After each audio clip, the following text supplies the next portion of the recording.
Hello there, Magic Carpet Ride here, finally bringing you another Legacy Lightsaber review. This one just released today at Galaxy's Edge in Disneyland and Disney World at Doc Ondar's Den of Antiquities. It's going to be Cal Kestis. That may sound familiar to you if you played the video game Jedi Fallen Order. This is going to be an awesome hilt to review. I've already taken a look at it and it's pretty cool, so let's go ahead and unbox it and get into it and do what we do best and review it. Okay, Jedi, Sith, Smugglers, Droids, and Bounty Hunters, let's get into this Legacy Lightsaber review. Cal Kestis. This hilt is going to run you $179 after tax at Doc Ondar's Den of Antiquities.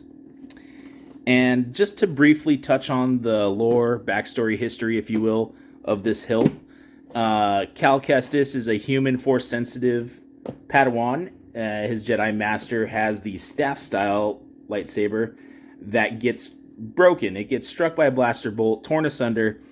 Cal goes and recovers the pieces, eventually finds some other pieces of a lightsaber, puts them together, and Bob's your uncle. We got this beast here. Love that sound. A little pop on the case. All right. This is a long boy. Just for comparison, I will put it up next to another hilt, and you'll see how much longer this one is. Right away, I can see some cool detailing I like inside this area. Not sure if there's enough light, but it gives the look of some kind of exposed wiring in there. Very cool. And we'll get some more exposed wiring features when I show you the optional bottom piece. So we got the belt clip component there. Two giant metal prongs, kind of reminiscent of the Ahsoka Tano's. This little thing does not function at all. This is non-functional, but this side is going to be the ignition switch.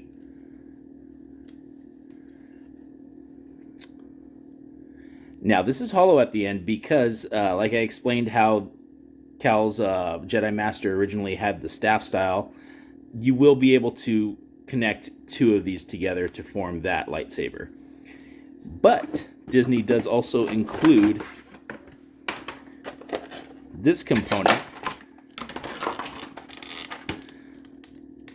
that is the destroyed version to put on the bottom of here, and we'll see how that works as far as the sound component coming out of here and going into here, etc.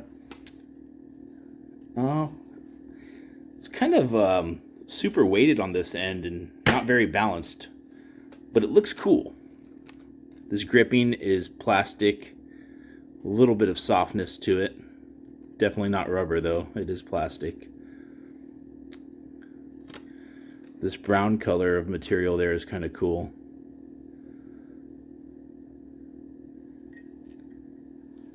And then, of course, this piece is awesome looking. Totally did a great job with the effects on this one. Looks like real exposed wires.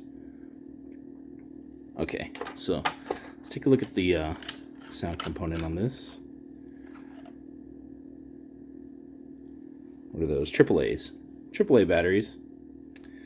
And so, if we're going to not connect it to do the staff, we're going to use this piece.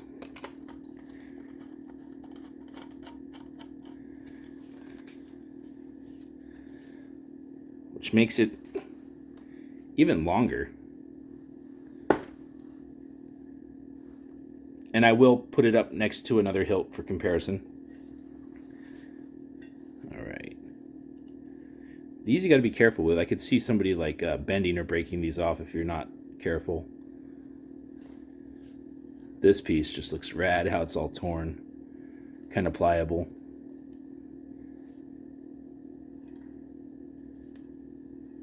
Okay, I'll dim the lights and we'll put a blade in it. Alright, now that we've adjusted the lighting for dramatic effect and brought out a blade, let's go ahead and remove this little cap piece.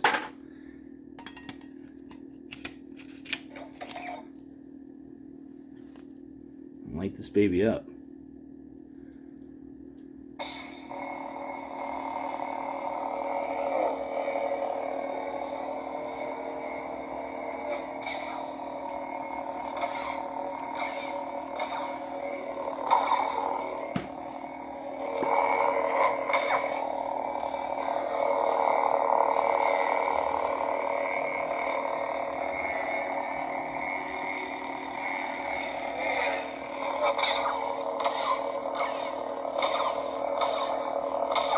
About 3 or 4 different clash effect sounds.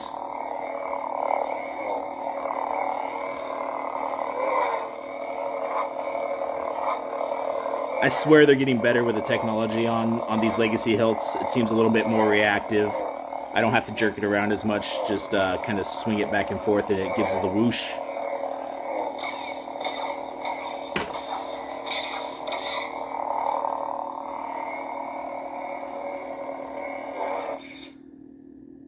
Now, that was an odd sound when it turned off. It didn't quite retract. Huh. Maybe that's just how it is, but normally you'll get the retracting effect and a different sound feature. This one kind of just turns off. Yeah, I don't know what to make of that. Maybe it needs some new batteries.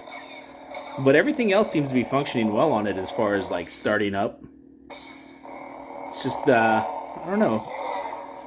The turning off or retracting effect of it seems a little off to me. It's kind of a noise and then off. It doesn't have the same, like even the Ahsoka Tano's had kind of like a popping sound when it would retract per se. You know, you're just turning it off. Nothing's really going back into the hilt. But for, you know, effect's sake, it would light downward, kind of how it lights up. But it doesn't seem to do that. I'm really interested to see how 2 hilts connected together for the staff style will work, if the blades change color at all, and how heavy it would be and difficult to wield if it's that big. So I'm going to go ahead and turn the lights back on and put one of the other hilts next to it for a size comparison. Okay, so to kind of give you guys an idea of how long this thing is, here's the Mace Windu hilt, and it's almost twice as long.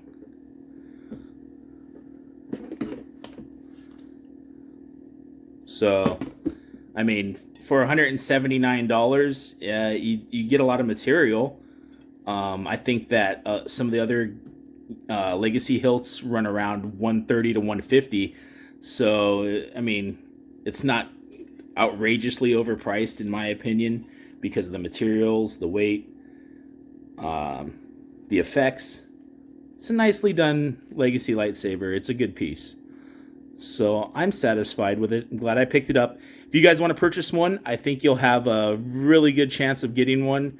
They've got thousands of them, I hear. So I don't think they'll be selling out anytime soon. You just got to get over to a Disney park and get in Galaxy's Edge, which is a little difficult right now with the reservation system, I know.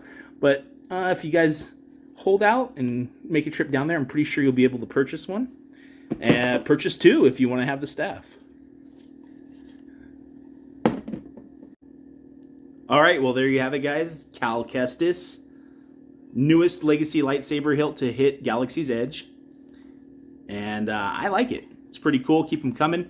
From what I understand, people voted on this one. Personally, I would like to see Qui-Gon Jinn's lightsaber hilt, but this was a pretty cool surprise. You know, a obscure character, not so obscure if you play the video game, but just an awesome design. So go get one or watch my video and decide if you want one or not. And thanks again. May the Force be with you always.